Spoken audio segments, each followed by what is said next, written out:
Bellator MMA tonight in the co-main event resumes the quarterfinal round of the light heavyweight World Grand Prix.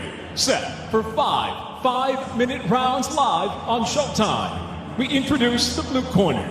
At 5'11", weighing in 204.5 pounds, making his Bellator debut tonight, he enters with 18 professional victories, 5 losses, 1 draw, hailing from and proudly representing Turkmenistan, presenting Dowletjan Yagsymyradov. And across the cage, his adversary, fighting out of the red corner, at 6'3", weighing in 204.75 pounds, just off his successful debut inside the Bellator cage, he returns with 14 professional victories, 5 defeats, fighting out of Rockton, Illinois, Korri, overtime, Enderson. In charge of the action, your referee, Mike Beltran. Bring it in, gentlemen. All right, John, been over the rules already. Protect yourself at all times. Obey my commands at all times. Touch gloves now if you want. At the sound of the bell, come on out. Handle your business. Let's go. Referee is Mike Beltran. Fight. Ready to fight. Handle. Let's go. Bell, round 1. They are sporting the Grand Prix gloves. It's Enderson with the red tape. Yagsymyradov with the blue tape. These tournaments create a high level of continual challenges as the winners advance through the brackets. These MMA fighters, John, embrace this type of competition and validation of their abilities. It's the type of tournament that will indeed change your life. You're looking for those challenges and you're looking for those targets. And the one thing that... Oh, lead right uppercut lands for Yagsymyradov. The one thing the tournament does, it gives you that target from the beginning. And Yagsymyradov targeted Anderson's face.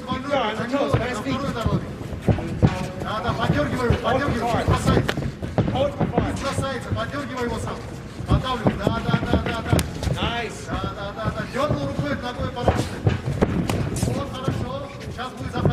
Calf kick to the lead leg of Enderson.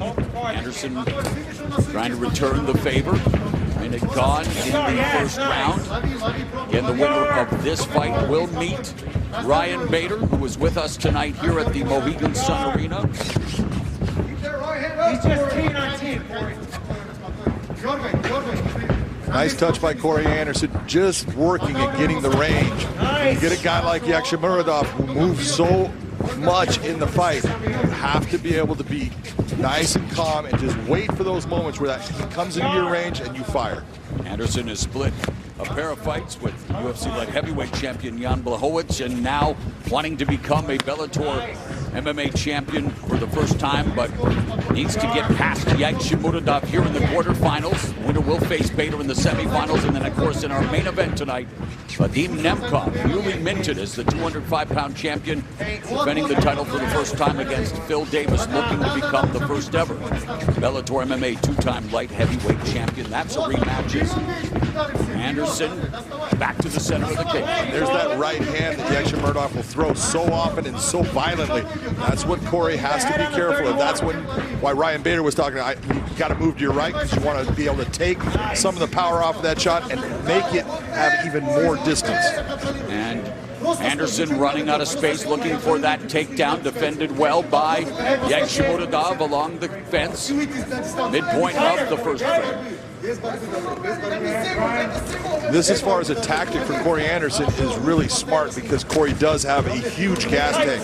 He is a cardio monster. He doesn't get tired in fights, and so make Yagsymyradov carry your weight, make him have to use his arms to pummel inside, to control you. All of that will pay dividends as this fight goes on, especially since it's 5 rounds. Nice knee to the inside by Korri. Nice short right uppercut again as Yagsymyradov really wants to establish that right uppercut. These two made their professional MMA debuts a year apart. Yagsymyradov in March of 2012, Anderson in March of 2013, and on the exit, that right uppercut again by Yagsymyradov. But it missed. The one thing, if you were looking at that clinch work against the cage, the head positioning of Korri Anderson was key in what he was doing. And we've talked about the head games that Anderson plays with himself, John, believing in himself more. And now, of course, a father for the second time, knowing the opportunity that awaits him here in this tournament. He has all the tools to win it. Every fighter in this tournament had the tools to win it coming in. Absolutely. Nice counter strike by Korri. Dowletjan going after that big right hand again. He needs to set that thing up.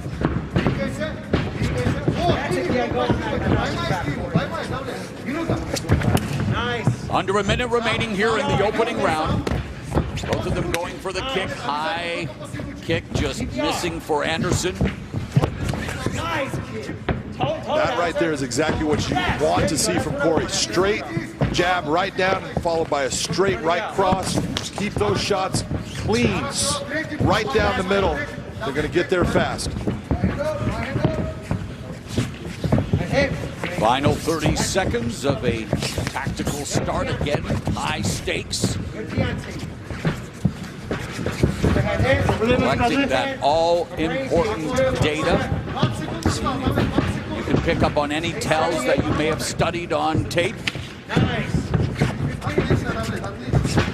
There's a spinning heel kick. Knocked Korri. Did not land clean, but it definitely rattled him a little bit. You can see that Korri felt that. And Yagsymyradov, man, really winding up with that right hand. All right, let's bring... Second round. Ready to fight. Ready to fight. Hell, let's go. Well, round 2 scheduled for 5 in the light heavyweight World Grand Prix quarterfinals. And Yagsymyradov kicks off the second round with a kick to the lead leg of Enderson. Yagsymyradov definitely not taken aback by the magnitude of the moment, or the spotlight. Came in here very calm, cool, and collected, and has gone about his business, John. Gone about his business. That was a very nice kick to the body. You see Yags sitting there tapping it like, oh, go ahead, hit it again. That just tells you, oh yeah, it landed and I felt it.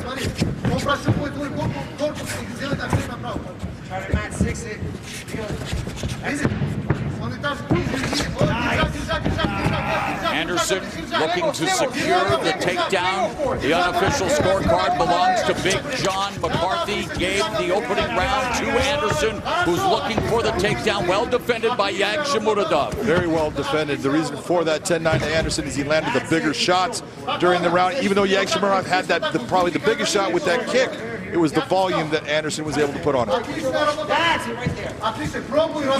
Again, look at the head position, Morrow. That is so important in this position against the cage. When you are using that head as a third arm and making your opponent have to move their head side to side, it weakens their ability to fight against you. And I got to say, Enderson, when it comes to studying tape, man, this guy knows how to break it down. He says he studies his opponent's footage to the point where he knows what they're going to do, because they always give certain tells. We talked about that in the opening round, but just talking to him about fighting, he has a high fight IQ. Very high fight IQ. He's super smart about everything that's going on in the cage. He knows exactly where he wants to go with the fight. And he just has to go out and execute. And our bantamweight champion, Juan Archuleta, he's enjoying the proceedings here tonight at Bellator 257. He is getting ready to defend his title against Sergio Pettis. That's coming up in the month of May, as Bellator MMA maintaining an incredible pace here, and the pace beginning to pick up here between Enderson and Yagsymyradov. Very nice movement, good head movement by Korri, nice feints. Stiff jab by Enderson. Yagsymyradov, when he's planting his feet, you notice he's staying kind of still, there's no head movement. That's giving Korri the ability to kind of tee off on it. Lead right hand by Enderson.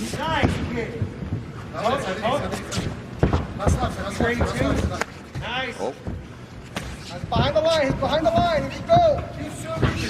I love how calm Yagsymyradov is. This is exactly the way he was. When I was refereeing, I mean, he was out there, it was almost like he was falling asleep at one point, and then he exploded. I'm like, man, this guy he's just relaxing the cage. Remember another guy. It always looked like he was just getting out of bed, and then boom. Him and Gegard. Yeah, getting down to business. Oh, what a right hand by Yagsymyradov. And his right hand, as Enderson changes levels, But again, Yagsymyradov able to defend the takedown with the underhook as Anderson wide base being employed by Yagsymyradov. He's digging that underhook. It's a nice job by Yagsymyradov to defend. Korri now switching to the single leg. He wants to run that pipe, turn him out. This is where these guys coming from places like Turkmenistan, Russia, they're so good in the wrestling game. They're very difficult to take down. Nice job by Korri Anderson to get the fight there. Anderson telling us he's always prepared to take his opponent down because that's what he's good at, and it's been a struggle, but he did secure the takedown against Yagsymyradov. Final minute of the second in full mount. Ground and pound here, an opportunity for Anderson, as of course Yagsymyradov just keeping himself as close to Anderson's body as possible, trying to maybe force a stand-up. Really nice job by Korri, taking his leg, bringing it up. What he's doing is he's extending those arms. Since Yags is trying to pull him close, he just needs to start opening up, frame that head against it. Big shots with the elbows. Nasty elbow attack from Korri Anderson with the ground and pound, and again, Yagsymyradov trying to close the distance as Anderson just focusing on delivering as many punishing strikes as possible in order to try to get this fight stopped here in the second round, but there's only 10 seconds left. Anderson with another nasty elbow. Big shots. That's why you're seeing Yags starting to move right now. And Yagsymyradov surviving that storm of strikes. Third round. Ready to fight. Ready to fight. Let's go. Bell goes to begin round 3 again. Korri Anderson with the red tape around his Grand Prix gloves, while Yagsymyradov making his first appearance in a Bellator MMA cage with the blue tape around his gloves, and Anderson bringing the fight to Yagsymyradov here in round 3. Korri really starting to open it up. Go back to those keys to victory when I said he needs to use the full arsenal of MMA tools that he has. That's what he's doing right now in the cage. Anderson changes levels again, looking for the takedown. And again, Yagsymyradov, well, trying to make it difficult for him. Not as difficult that time around, John. Beautiful job of sliding that leg out, hooking his leg behind it, and just pulling him down.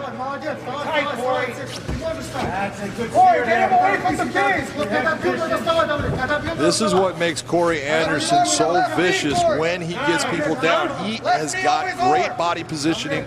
He's able to trap the arm like he is right now. Left hand in front of his face. And as we've seen in his victory over Manhoef and what he did in that last round, his elbows are vicious. Yes, able to stop Melvin Manhoef, the veteran striker with elbows and punches at Bellator 251. That stoppage came in the second round. Here he's trying to do the same thing to Yagsymyradov in the third round. He's controlling that right arm of Yagsymyradov with that lace. He'd like to pull it back a little bit if he could, or drive Yags forward. Exactly what he just did. Now he's getting back to the mount position. Keep that staple for you. A lot of time on the clock. Mount, ground and pound. Yagsymyradov trying to stave off this attack, now forced to give up his back. Anderson is riding Yagsymyradov, dropping those nasty elbows. Korri just needs to be very smart, target his area, and hit it with power. Anderson seeking his 7th knockout win, looking to deliver that patented ground and pound. Yagsymyradov being warned by the referee, and the fight has been stopped. Korri Anderson advances to the semifinals against Ryan Bader.